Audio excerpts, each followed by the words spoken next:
Hello there, Commonwealth from here, and guys, we got the second trailer for The Legend of Zelda Echoes of Wisdom, titled Traversing Hyrule trailer. It's absolutely massive. It is pretty much everything we have wanted from a 2D Zelda.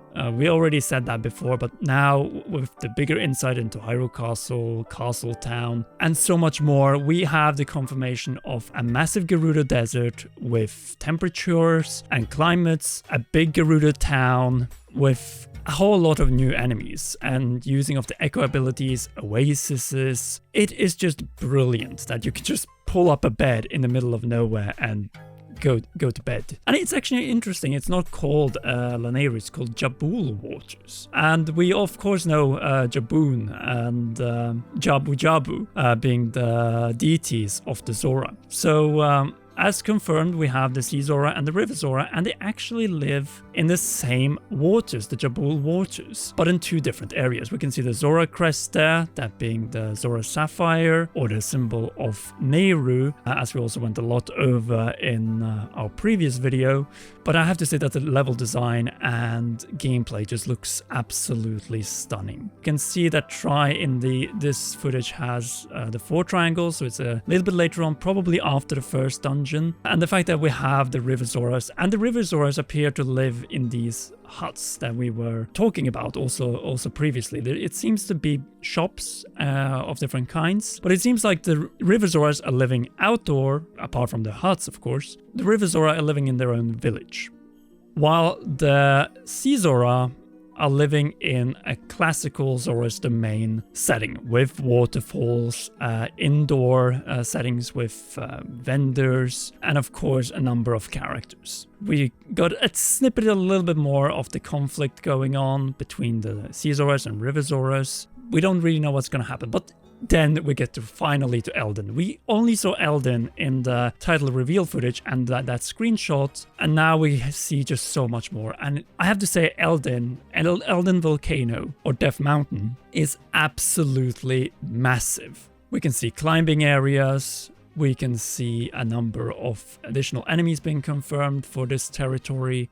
more look at the rifts, and the most important of all, when we're talking about the rocks, the confirmation of Gorons in this game. It was pretty much indicated through that reveal screenshot, but now we know Goron City is here, and the Gorons look absolutely adorable in this art style. It's actually the first time we see them in this art style as well, along with all the other tribes, because of course Link's Awakening didn't have that much to offer there. But it's Goron City, and that's good to know. It just feels like this is the 2D Zelda Hyrule of the Breath of the Wild and Tears of the Kingdom, but it goes one step ahead of that. Because of course we have Kakariko Village below Eldin Volcano and Goron City, with all its rifts as well. What would the Gorons be without Rock Rose? So we're probably going to be able to create echoes of that as well. As we see here, some piranhas and the Faron Wetlands. This is the jungle area that is brand new to the world of A Link to the Past, Hyrule, and it has some very long-awaited intelligent life, namely the Deku. The Deku scrubs are back. It's not only the business scrub, it's the entire race. We can talk with them, we can interact with them, and also even try probably their cotton candy that we can see here. So there's just so much more to this game than we initially thought.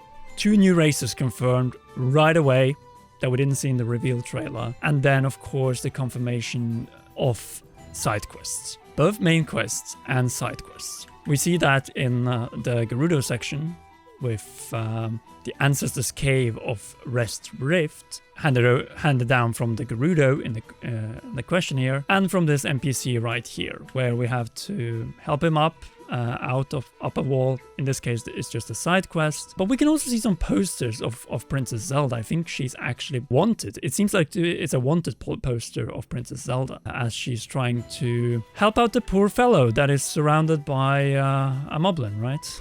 So we can see the adventure log is very, very similar to the one found in Breath of the Wild and in Tears of the Kingdom. We have the main quest and we have the side quests. Main quest indicated by the Wing Crest and the Triforce, and the side quest by the speech bubble with the marking. So we can see a couple of main quests here. Ancestor's Cave of Rest Rift, which is something we already saw in the previous footage. The torches at the gravesite inside the Ancestor's Cave of Rest have gone out, but the rift is blocking the path. The Gerudo soldier doesn't know how to access the torches to relight them. So a little bit probably a puzzle and challenge to complete here. We can also see the next couple of main quests, a rift in the Gerudo Desert and searching for everyone. So it seems like obviously the rift has stolen away a number of the Gerudo, probably, or just all of the people of Hyrule. It seems like this might actually be one of the main quest objectives that is not just tied to one province, but to the entire world of Hyrule. And of course the mysterious rifts, which obviously are the main threat of the game. So we can see an NPC, we can see that there's a lot of interaction with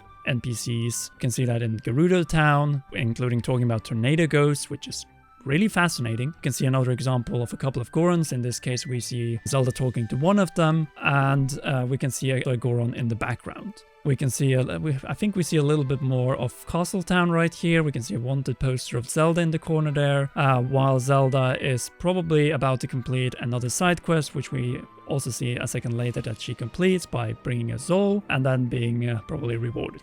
Then we go to the travel waypoints. We talked about them a couple of times before. They are fast travel points. And if we look at the world map, this is an absolutely massive map. And we can see that we're going to be gradually mapping it out. It's not all mapped straight out of the way. It is obviously a map that we're going to be activating by going to these points and then getting a new section of the map of Hyrule. And as we can see, it's gigantic, with the Sufon village, which is appears to be the village of the Deku Scrubs, as it seems like Zelda is moving up from here. And we can just see how massive this is. The map is absolutely gigantic. We also have a new beach, that being Sufon Beach, which confirms the coast, though it might not be as big as some might have expected.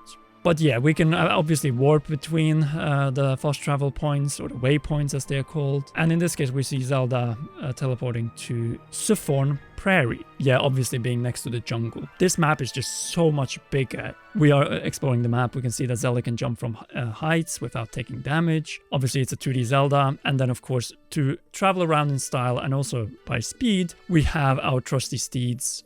We have horses. This is one of them. Could be Epona. We don't know exactly if it is. But yeah, look at how fast we can walk around. And it appears that we also have a little ranch surrounding Kakariko Village, as the tower we can see at the bottom of the screen, and also the minimap, because I don't think this is the windmill that we saw next to Kakariko Village. There's just so much to go over here in this map, including carrots that are another part of the echo, so we know that food, as we already knew from the reveal trailer, will be used, and in this case to summon our horse. We can see here there are multiple ones. The first one probably Epona. The second one looks to be more a royal steed. They might have different speeds, just like we saw in Breath of the Wild. Then we get a little insight into the business scrubs, in this case of the smoothies and the smoothie shops that they offer. So we can get a smoothie. We can of course sell things that we have collected, much like we saw in Breath of the Wild and Tears of the Kingdom. This is very much a top-down Zelda that takes the best elements of those games. And as we can see in the shop, we can buy apples, and we can also buy a new smoothie combo. There are different ingredients. We see peppers, we can see seahorses, grapes, and a bunch of other ingredients, including monster parts, tomatoes. So we have a chili cactus actually, fresh milk, and floral nectar. And then you can use those ingredients to make a new smoothie. So there is a cooking element of it. There are different kinds of smoothies. In this case, we have a mixed apple smoothie. In the River Zora village, we see that Zelda can buy the Zora flippers that, of course, in A Link to the Past and A Link Between Worlds is a gift that we get. In A Link to the Past, I think we had to buy them. It appears that we have to do the same in Echoes of Wisdom, and we'll be able to swim faster while wearing them. And we can also see some other ingredients. We can see some health potions, and there's also a blue potion which could tie to swimming and being able to breathe on the water. And we can also see some seahorses as well. So here we can see a little insight into the shop.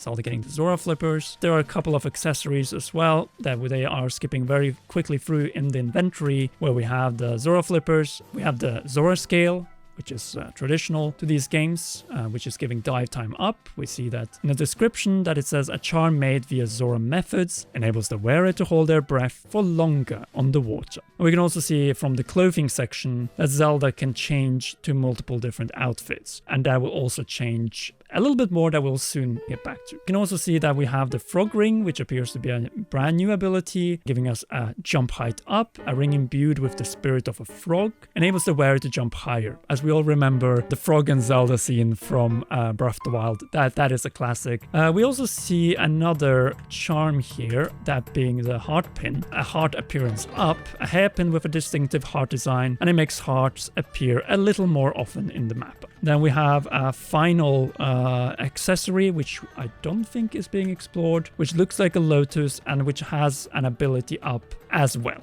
I really love the customization that we have with the accessories, clothing, plus all of the echoes, of course. So here we can see another take of the scene we saw as Zelda was leaving Castle Town. Hooded and disguised, as we have seen the wanted posters already. They're probably going to disappear at some point. And we can see that Zelda can change outfits and also how she ties up her hair. We can see this more classic princess look. And then we have the Gerudo outfit with the ponytail in both cases. So we have a brand new ability which I think makes this game even greater, Bind. That will be adding to the echoes, and it's not always we're able to use it. Like here we see Zelda using a key. We have the underwater ability with the little angler fry. But then we get to the giant effing rocks. You can't do anything about. You can't make an echo out of it. You can't throw a rock to dismantle it. That is where we have Bind. And by using Try, we can move objects as Zelda moves. As we can see that Try possesses these items and stands next to them. We can get different chests this way that wouldn't be able to be pulled up otherwise. Something that was also teased, by the way, in the box art of the game. It just shows all the gameplay possibilities that we have in this game. And we can see that Zelda is wearing the hood as well, probably because she is wanted by the soldiers, as we've seen from the wanted posters. So here we see one of the Lizalfoses that we saw the echo of as well in the reveal trailer. But with Bind ability, we can just throw them off the cliff. You can see the traps or the spikes, and they can both be used as echoes and then binds to, of course, move around and then hurt enemies, as we can see here with the ropes and the green Zols. So we can see that the bind ability can also be used for solving puzzles. This is in the side-scrolling section. As we can see here, we can reverse bond to follow an object's movement. Here we finally see the windmill near Kakariko, I guess, but it's not completely in Kakariko, it appears. We also see another of those cats. Yeah, we can actually see the seagull. It's not a seagull, it's a new enemy, of course, but which we can make an echo of. And by using the bind ability, we can just literally fly around the map. Is this an armadillo? A spider. And wow, look at that. We can actually climb up surfaces with it. So this is how you climb in Echoes of Wisdom. By using echoes, of course. Why wouldn't you? And you can even climb trees just like in Breath of the Wild Tears of the Kingdom. Like this game is absolutely remarkable. It seems like we have a mole that we can dig into the ground and then throw them into the hole that our mole just made. Wow.